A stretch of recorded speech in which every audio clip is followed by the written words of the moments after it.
Ikhwat iman, ikhwan dan akhwat billah jamaah salat zuhur, silaturahim dan tholabul ilmi Masjid Al-Ikhlas yang dirahmati dan dimuliakan oleh Allah Azza wa Jalla. Puji dan syukur kita panjatkan kepadanya yang masih menjaga iman kita, menjaga takwa kita, menjaga Islam kita, menjaga silaturahim kita, menjaga lisan kita, menjaga amal kita, dan menjaga kesucian dan kebersihan diri kita, serta menjaga ketaatan kita kepada Allah dan Rasul-Nya sedemikian rupa sehingga kita pantas dan layak mendapatkan fauzan azimah, kemenangan yang sangat besar, yaitu dijauhkan dari neraka, kemudian dimasukkan ke dalam sorga yang tertinggi, yaitu sorga Firdaus, ya, dan sorga yang terbaik yaitu sorga Aden. Insya Allah dengan iman kita, dengan amal soleh kita, dan dengan rasa takut kita kepada Allah, ya, rasa takut kita kepada keagungan Allah, kebesaran Allah, dan rasa takut kita kepada murka Allah, azab Allah, dan laknat Allah, kita berusaha untuk mengendalikan hawa nafsu kita sehingga kita dicatat sebagai orang yang memiliki jiwa yang tenang, yang layak dipanggil sebagai hamba-Nya, kemudian dimasukkan ke dalam surga-Nya. Amin ya Allah ya Rabbal Alamin. Siang ini masih melanjutkan kajian kita, yaitu bab tafakur, ya, bab 9 kitab Riyadhus Shalihin, ya, yaitu keutamaan memikirkan ciptaan Allah, ya. At-tafakur, ya, fil makhluqat afdal, ya, al ibadat, bahwa memikirkan tentang ciptaan Allah itu lebih afdal, lebih utama daripada ibadah. Ya, jadi ada orang yang tidur tapi tidurnya pakai ilmu, ya. Ada orang yang ibadahnya tanpa ilmu. Maka bagi setan, ya, menggoda orang yang sedang tidur tapi tidurnya pakai ilmu, itu akan lebih susah dibandingkan dengan, ya, menggoda orang yang ibadah tanpa ilmu. Nah, salah satu, ya, hasil daripada ilmu itu adalah, ya, buah daripada tafakur, ya, di antaranya, ya, memikirkan tentang ciptaan Allah, dan itu afdalul ibadat, ya, ibadah yang paling afdal. Artinya apa? Artinya berpikir itu termasuk ibadah, ya, termasuk ibadah. Insya Allah semakin banyak kita ibadah, semakin banyak kita berpikir, semakin dekat dengan Allah. Semakin banyak kita berzikir, semakin dicintai oleh Allah Azza wa Jalla. Semakin banyak kita berpikir, semakin diridhoi oleh Allah Azza wa Jalla. Kemudian yang selanjutnya, ya, bahwa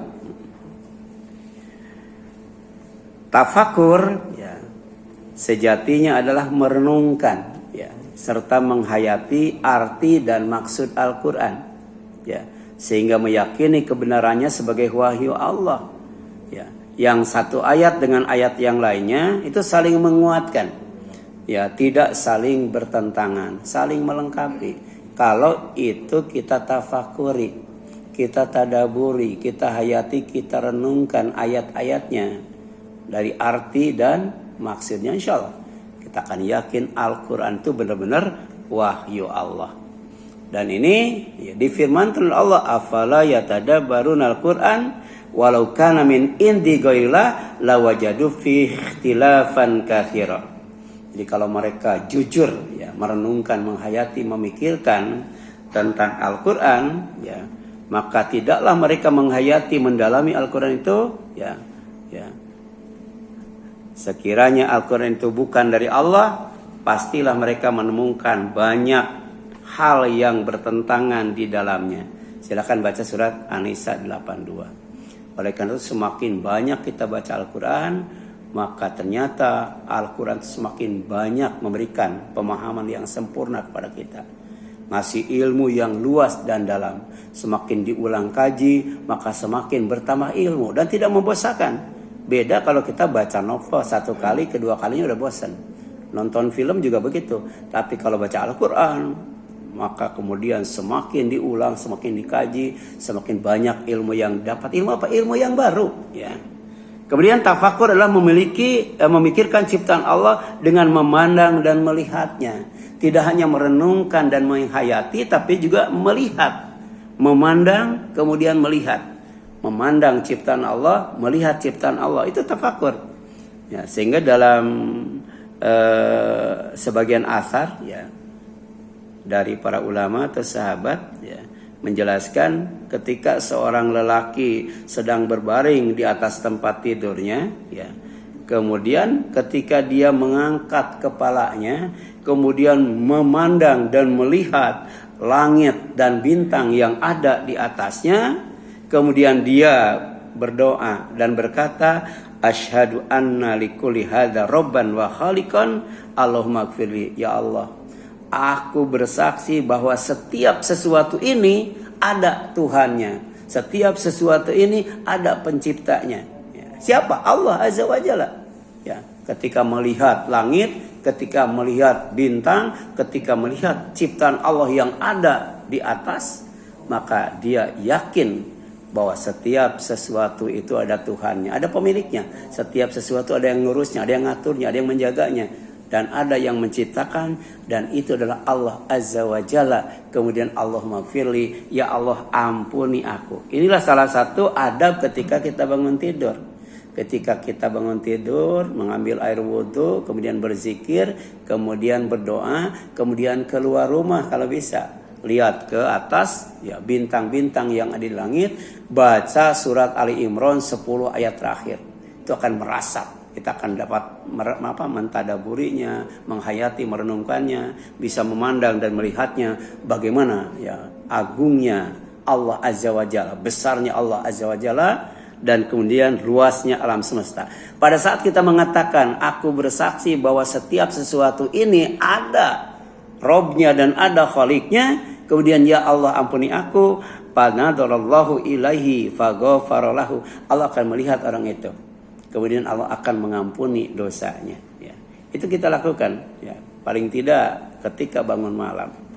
Jadi sesekali kita keluar rumah, kita lihat ke atas sebelum kita sholat tahajud. Kemudian tafakur adalah memikirkan ciptaan Allah dengan melihatnya. Melihat air mani yang dipancarkan. Air mani itu sesuatu yang hina, sesuatu yang rendah, ya, dianggap remeh oleh manusia. Tapi dalam waktu yang sama manusia tidak bisa menciptakannya. Apalagi yang luar biasa seperti langit, bintang, matahari, bulan, ya. Jadi air mani saja manusia tidak bisa menciptakannya. Afara'aitum ma tumnun, maka adakah kamu perhatikan tentang benih manusia yang kamu pancarkan? Itu kata Doktor, ya, Insinyur Imaduddin, ya, Allah yarham, itu dosen ITB, pernah mengatakan bahwa dalam sperma manusia itu ada 54 miliar calon manusia. Ya, dalam 2 hari manusia bisa memproduksi sperma yang isinya 54 miliar manusia. Tapi kemudian Allah memilih dari 54 miliar manusia itu cuman kita. Bayangkan, kita bersaing dengan 54 miliar. Makanya kita dikatakan mukhtar, orang yang dipilih oleh Allah, ya. Mustafa, orang yang diseleksi, disaring oleh Allah, ya. Dan kemudian kita termasuk orang yang apa? Orang yang terbaik. Makanya jangan disia-siakan pilihan Allah itu. Kita termasuk orang yang diistimewakan, ya. Jadi antum takhluqunahu am nahnul khaliqun, ya. Apakah kamu yang menciptakan air mani itu atau aku, ya. Jadi yang kecil yang dan hina saja, ya, itu ternyata Allah yang menciptakan. Kenapa? Nanti Allah ciptakan, Allah sempurnakan jadi makhluk yang mulia, ya. Makhluk yang sempurna, ya. Bisa menciptakan teknologi dari ilmu yang didapatkannya hasil apa? Hasil berpikir, ya. Kemudian yang selanjutnya, ya, yang kedua, melihat tumbuhan yang ditanam. Jadi yang namanya petani itu cuma bisa nanam, ya. Sementara yang numbuhkan Allah. Makanya pertanian itu zakatnya 5% sampai 10% kalau pertanian. Kalau zakat kan 2,5%, ya. Tapi kalau pertanian itu berapa? 5-10% tuh zakatnya tuh. Kenapa? Karena yang menumbuhkan, yang ditanam petani itu bukan petani. Petani cuma tidur, nunggu, ya. Istirahat, makan. Sementara yang menumbuhkan padi, menumbuhkan paya, menumbuhkan mangga, menumbuhkan segala macam tumbuhan dan tanaman adalah Allah, ya. Jadi afara'aitum tahrusun, ya. Pernahkah kamu perhatikan benih yang kamu tanam? Jangan-jangan ya petani pun tidak pernah memperhatikan itu, ya. Kalau kita wajar kan, ya, tidak ada di sawah, tidak di kebun. Nah sekarang petani pernah nggak memperhatikan benih yang ditanamnya? Dari mulai biji sampai kemudian pohon yang besar menghasilkan buah-buahan yang banyak. Siapa yang menumbuhkan itu? Nah ini bagian daripada tafakur itu, ya. Kemudian tafakur juga melihat air yang diminum. Ya setiap hari kita minum, ya. Itu ternyata air itu Allah pancarkan dari dalam bumi, ya, dengan tekanan yang paling tinggi sampai menembus puncak gunung, kemudian menghasilkan mata air, dialirkan di celah-celah bumi melalui sungai sampai ke laut, ya. Itu Allah yang melakukannya. Manusia dengan ilmu dan teknologi cuma bisa menyedotnya.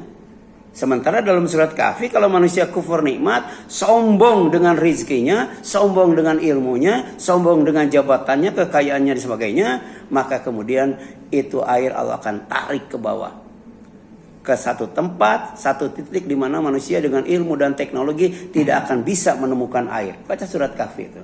Makanya surat Kahfi itu kalau dibaca, itu bakal memberikan pencerahan kepada kita. Tentang apa? Tentang air, ya. Termasuk dalam Al-Mulk ketika berbicara tentang kekuasaan Allah. Ya, bagaimana pendapat kalian kalau air yang ada di bumi ini kering kerontang, tidak ada setetes pun, siapa yang bisa mendatangkan mata air? Artinya yang mengeluarkan air dari mata air itu adalah Allah Azza wa Jalla. Makanya afara'aitul ma'alladzi tashrabun. Ya, pernahkah kamu memperhatikan air yang kamu minum? Dipikirkan oleh kita, ya. Antum anzaltumuhu minal muzni am nahnu munzilun. Apakah kalian yang menurunkan air dari awan itu, ya, atau kami? Jadi air yang dari laut, dari sungai, dari jemuran pakaian kita diuapkan oleh matahari, kemudian disimpan di awan. Awan yang demikian lembut ternyata bisa menyimpan air ribuan ton, jutaan ton, yang bikin Jakarta banjir, yang bikin tempat-tempat banjir. Itu berarti airnya bukan 1 liter, itu disimpan di awan. Padahal awan kalau kita naik pesawat terbang, kemudian lewat di atas awan, kemudian loncat, kira-kira tembus nggak gitu? Kita tembus nggak? Ya ini awan, kita kemudian loncat, bisa nyangkut di awan nggak tuh? Tapi ternyata air bisa. Manusia cuma 60 kilo, 100 kilo, mungkin paling berat nih 150 kilo. Coba, ya, air yang demikian banyak sehingga bikin banjir, bahkan banjir bandang, ya, itu ternyata bisa ditahan di awan, ya. Siapa yang menurunkan air dari awan itu kalau bukan Allah, ya? Dan seandainya air itu oleh Allah dibikin asin, siapa yang bisa bikin tawar? Jadi seandainya laut yang satu asin, yang satu tawar, Allah satukan, manusia tidak akan bisa menemukan air tawar. Kira-kira kalau kita minum air asin enak nggak tuh? Coba. Kalau air manis masih enak, ya, air tawar masih enak. Coba minum air asin, wah, nggak bakal enak itu, ya. Ini pertanyaan Allah supaya manusia itu berpikir menggunakan fikirannya. Kemudian melihat api yang dinyalakan, ya, kita itu dekat dengan kita. Jadi sehari-hari kita menggunakannya. Afara'aitum narol lati turun. Maka pernahkah kamu memperhatikan tentang api yang kamu nyalakan dengan kayu? Ada, ya, pohon yang bisa menghasilkan api. Ini luar biasa. Allah menciptakan pohon yang bukan hanya bisa memancarkan, ada pohon yang memancarkan air tuh, keluar air itu dari pohon itu. Tapi ada, ya, pohon yang kemudian kayunya bisa menghasilkan api, ya. Aantum ansya'tum syajarataha am nahnul munsyi'un, kata Allah. Apakah kamu yang menyalakan, ya, pohonnya itu atau kami yang menyalakannya, ya. Ini kesenangan buat manusia, tapi dalam waktu yang sama merupakan peringatan. Kita harus ingat akan kekuasaan Allah. Kita harus ingat akan kasih sayang Allah. Kita harus ingat Allah tuh peduli sama kita. Kita ingin hidup dalam keadaan aman dan sejahtera, selamat dan sentosa, ya. Kemudian takut adalah memikirkan ciptaan Allah dengan memperhatikannya. Another. Memperhatikan unta bagaimana Allah menciptakannya. Unta kan dekat dengan kita, walaupun ada di padang pasir, tapi masih ada di bumi ini, ya. Kemudian firman Allah, afala yanduruna ilal ibili kaifa khuliqat, ya. Apakah mereka orang kafir tidak memperhatikan bagaimana unta itu diciptakan, ya. Yang dekat dulu. Kemudian memperhatikan langit, bagaimana Allah meninggikannya. Ternyata langit itu tinggi banget, besar banget, luas banget, tapi tanpa tiang. Ya, arsitek mana yang bisa bikin bangunan tanpa tiang? Nggak ada. Tapi Allah, langit itu bangunan, dan langit itu Allah tinggikan, kemudian Allah kokohkan walaupun tanpa tiang. Dan ketika langit itu dibuka, maka langit itu berpintu-pintu. Berarti sekarang langit masih tertutup. Nanti hari kiamat langit itu akan dibuka, kemudian fakanat abwaba, keadaan langit pada waktu itu berpintu-pintu. Sampai sekarang, ya, ilmu dan teknologi yang paling canggih belum bisa nembus langit, ya. Itu ada film apa yang dibintangi oleh Bruce Willis itu, ya, Armageddon, ya. Itu begitu menembus lapisan apa, terbakar itu apa pesawatnya itu, ya. Sampai dikatakan itu pintu setan apa namanya itu, ya, dalam film itu. Tapi ternyata betul, ya, bahwa langit itu dalam Al-Quran itu ada pintunya, ya. Kemudian ada tingkatannya, ya. Kemudian wa ilas sama'i kaifa rufi'at, ya. Jadi apakah mereka tidak memperhatikan bagaimana langit itu ditinggikan? Bahkan kemudian suatu saat langit yang tinggi, luas dan kokoh itu akan menjadi rapuh ketika ditiup sangkakala oleh malaikat Israfil. Rapuh, pecah, retak, ambruk. Kira-kira kita lari kemana? Kalau dalam kiamat 2012 kan bisa lari kemana-mana pakai mobil, ya, pakai naik pesawat terbang. Nanti bukan hanya bumi yang hancur, tapi langit amruk, kita kira-kira lari kemana? Ya, di langit yang sekarang tinggi kokoh itu nanti akan menjadi lemah dengan tiupan malaikat Israfil, ya. Kemudian yang terakhir, ya, memperhatikan gunung-gunung bagaimana Allah menancapkannya. Ya, jadi gunung yang demikian gede, ternyata yang terlihat oleh kita itu cuma sepertiganya, 2/3 tertancap ke dalam bumi. Coba, ya, satu kecamatan, kira-kira bisa nggak ngangkat gunung? Ya, nggak bakal bisa. Tapi dengan kuatan angin, ya, trompet Israfil itu bisa terangkat. Jadi gunung terangkat, bumi terangkat, kemudian dibenturkan, satu kali benturan, kemudian jadi debu yang paling kecil. Sampai pada saat itu suasana sangat menakutkan, sehingga anak kecil saja dalam waktu yang cepat bisa jadi tua itu, ya. Jadi hari kiamat itu hari dimana menjadikan anak kecil beruban. Saking apa? Saking takutnya, ya. Jadi bapak-bapak yang beruban di samping karena tua, banyak masalah-masalah yang bikin resah, cemas dan gelisah, bisa jadi. Bentar lagi pensiun tuh, jadi uban tuh, ya. Kemudian bagaimana nanti kalau sudah pensiun? Oh, udah tuh. Itu banyak yang ditakuti, banyak yang dicemaskan, itu banyak ubannya. Bukan karena faktor tua saja, karena faktor pikiran, ya. Tapi kemudian Rasul ketika ditanya, kan Rasul tuh ubannya cuma 10. Dihitung oleh sahabat tuh, ubannya itu nggak banyak. Coba uban kita ada berapa tuh? Ya. Rasul cuma 10 ketika. Ya Rasul, apa yang menyebabkan kau beruban? Kata Rasul, yang menyebabkan aku beruban tuh surat ini, Al-Quran. Karena baca Al-Quran, Rasul itu rambutnya beruban. Ya, itu luar biasa. Khusyuknya mentadaburi, menghayati Al-Quran itu. Kemudian yang selanjutnya memperhatikan gunung bagaimana ditancapkan, wa ila jibali kaifa nusibat, memperhatikan bumi bagaimana Allah hamparkan. Jadi bumi ini akan dihamparkan.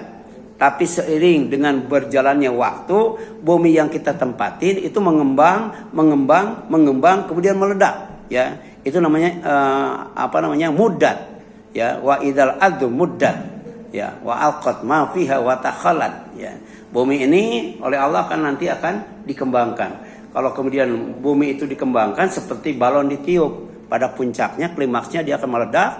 Wa alqat ma fiha ma takhalat. Pada saat itu semua yang ada di dalam bumi dilemparkan oleh bumi sehingga kosong, tidak ada isinya. Apa isinya? Ada emas, ada perak, ada besi, ada minyak. Coba, nggak usah ditambang, keluar semua. Tapi orang tidak tertarik, pada lari itu ketakutan. Sekarang rebutan tambang, rebutan minyak, rebutan nikel, nanti nggak bakal itu. Ya, nggak bakal itu. Ya.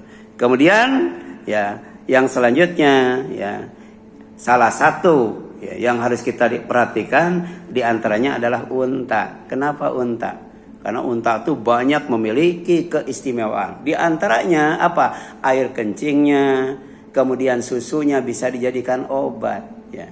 Kemudian dia bisa menyimpan air dalam tubuhnya, 1 kali minum 200 liter, simpan dalam tubuhnya. Kemudian makanan juga disimpan dalam tubuhnya. Sampai dia bisa menempuh perjalanan yang sangat jauh. Bukan berhari-hari, bisa berbulan-bulan tanpa makan, tanpa minum. Kakinya dirancang, didesain oleh Allah sedemikian rupa. Walaupun beban berat di punggungnya, kemudian berjalan di atas pasir tidak terperosok. Coba kita bawa 50 kilo jalan di padang pasir, gimana? Nggak jeblos nggak tuh?